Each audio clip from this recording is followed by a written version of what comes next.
Absolutely. Speaking as a small town Canadian. All right, let's go on to story number 4, reported by IFL Science. Gee, I can't wait to get your comment on this one. Oh no. So, an ICU nurse named Shenedy had a video go viral because she explained what medical professionals sometimes prescribe for a prolapsed anus. That's basically when the rectum slips outside the anus. I'm sure you know exactly what that is. I know exactly what that is. So she posted this video explaining what they sometimes prescribe. And she said the treatment, they refer to it as a Sour Patch Kid. That's what they call the treatment, a Sour Patch Kid. And so, Steve, I got to ask you, in this situation, what the hell is a Sour Patch Kid? Well, obviously, we all know it as a form of candy, and I honestly think that you pop one in your mouth, and it's so sour that it makes your butthole pucker back up into its guts. That is an excellent answer, and not quite accurate in this one. A Sour Patch Kid means that you sprinkle sugar on your butthole. We've got the video that Kennedy posted on Instagram. Put that up, Joel. So there she's explaining what it is, and she wrote in the copy next to it, she said, sugar pulls out the excess fluid from the prolapsed anus, causing it to shrink. And once the swelling is down, it pops right back in. So they literally prescribe sprinkling sugar on your butthole to suck that thing right back in. Now, there's a lot of directions I could go with my next question. Yeah. Okay.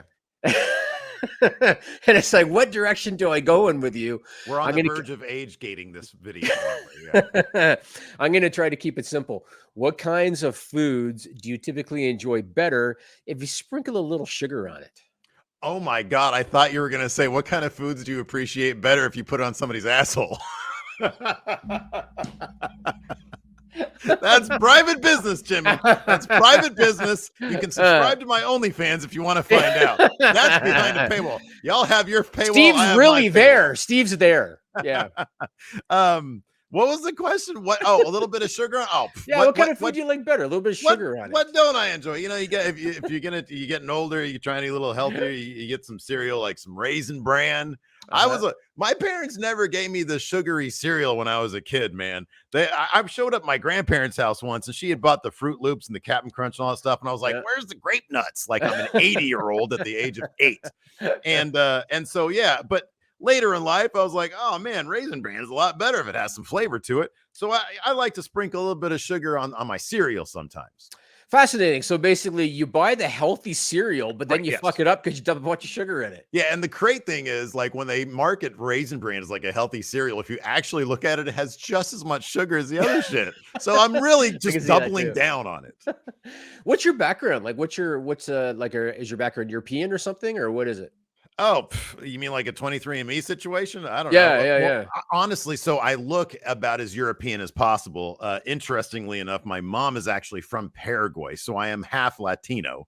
And so yeah, but my dad is as white as possible. I don't know what, which one of the European countries he stems from. Right, like 18 eras ago or whatever. A bunch of really pale people walking around, and I'm the product of that. And then a Paraguayan lady.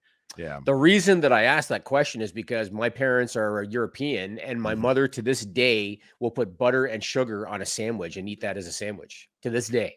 Hey, you know what? I've never thought about that before, but that might be my lunch today. I might give that a shot. I've got an open mind. If you do, I would love to see a picture of it. Of you eating a sugar sandwich. Don't forget the butter. I'll do an unboxing and a reaction video. Amazing. Awesome. I will make sure I send it to her. 84 years old. She's just learning YouTube. I love old people figuring out stuff. Like I could talk. Old people trying to figure out stuff is one thing, but when they're like double my age, I love that stuff, man. I love it. Let's go to story number 2. This one was posted on TikTok, so you might have heard about this one. A woman went to a McDonald's drive-thru to put in her order late at night, and they told her that they weren't taking any more orders because it was late at night. Steve, what happened next? Oh man, food was thrown. I don't know if it was fries or a milkshake or I don't know if the McRib is still a thing, but if it was an encounter at a drive-through window, food had to have been thrown, right? Well, in this case, she climbed through the drive-through window. Oh no. And she asked the manager to train her so she could make the food herself. We've got the TikTok video. This is courtesy of @Greer. Jill, go ahead. There she is. This woman was all, look at that red dress this girl's wearing. Oh, Clearly, she wow. had just come from some sort of an event. You know what I Oh, it's mean? like The Ring. It's like that girl in The Ring. She's coming through the Kind of like TV. that. Kind of like that. Looks a little better, but yeah, kind of like The Ring. So she climbs right in the window. I'm sure she probably, you know, had a few pops wherever she was. Oh, yeah. And there Elite. she is, and she basically asked the manager to train her so she could make her own food because they refused to make the food for her. You And know so that's what? what she did. No, I love this. I love this because it looks like everybody's having a good time. I've seen way too many videos of people getting, and I get it, man. We're all on edge. The way the state of the world is, everything's burning down. We're all on edge. You want to go to Taco Bell or McDonald's or whatever, and fill your face with some garbage food. I get it. I've been there. I'm usually there most days. The thing is, you got to calm down a little bit. You know, if waiting in line at the grocery store is going to take a little longer because somebody's taking their sweet time up there, guess what? It's not the end of the world. What are you really trying to be in a rush for? So I like when I see videos like this where everybody's having a good time. They're cool with it. No fists are being thrown. And you know what? She's going to learn a new skill, a new trade today. I think that video is great. I mean, imagine 30 years ago if Ken Patera, instead of throwing the thing through the window, had just climbed in the drive-through and gotten his own burgers. You know what I'm saying? Yeah, absolutely. You know what? They say, lift yourself up by your bootstraps or whatever bullshit that is. That lady was doing exactly that. She climbed through the window like the girl from The Ring and was like, sign me up. Let's get this going. I like it. That's initiative. That's ambition. Man, I'm impressed because I've seen that video a few times and not once did The Ring cross my mind, but now I can't unsee it. Ever since you said that. Like that's all I see. Black and white, and then you play it in reverse, and it's like, you know. So, okay, I get this is a two-part question. The first part is different McDonald's in different areas have their own kind of signature sandwich. Oh yeah. Like for example, I was once in New Brunswick, Canada, which is like the East Coast Maritimes, and they had a McLobster where I was. Wow, yeah. So you being in California, like, do they have a signature McDonald's sandwich that, as far as you know, is only in your area? Man, I honestly I'd love to give you an answer on this one, but I don't. And it's kind of shocking. I'm not as well versed in the secret localized menu items here in Sacramento, California. I mean, Sacramento is not exactly known as the cultural hub of the United States, nor of California. So honestly, it's probably just like cheeseburger. That's our localized favorite, or even more hamburger. Right. I don't think so. I have been known to make. I got this from my dad. My dad's first job was Mickey D's back in probably 1967 or 8. And he used to do the whole thing where, back then, I don't know how it is now, but back then they let you just make whatever you wanted to make went on your break so that you can stay fed, and they didn't care. These days they probably charge employees to do that. But so he would just put together like a burger. He put a bunch of fries on it. And to this day, he still has his burger with the fries on it.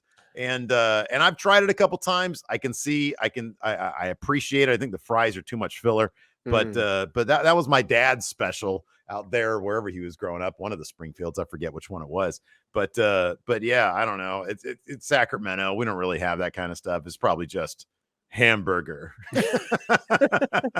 It's like, have you ever seen My Cousin Vinny, where they look at the menu and it's like breakfast, lunch, dinner? That's basically what you exactly. Yeah, he's good. Yeah, hamburger. That's what it is out here.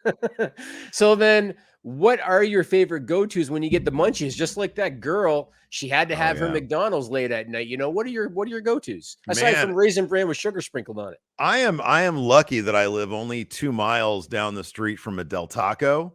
I was devastated not too long ago. It was late at night. I was like, man, I got to get out and get some Del Taco. So I went through the drive-thru, and I heard the most devastating words I've ever heard in my life. It was honestly just tragedy. He said, "I'm sorry, sir, we're not taking orders right now."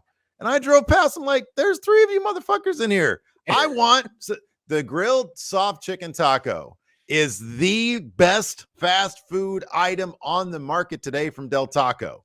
And let me give you a little hint. If you roll through Barstow and you go, because that's where Del Taco originated from. If you go through Barstow, they have I don't know what they do, but it's like they take extra special care with their stuff.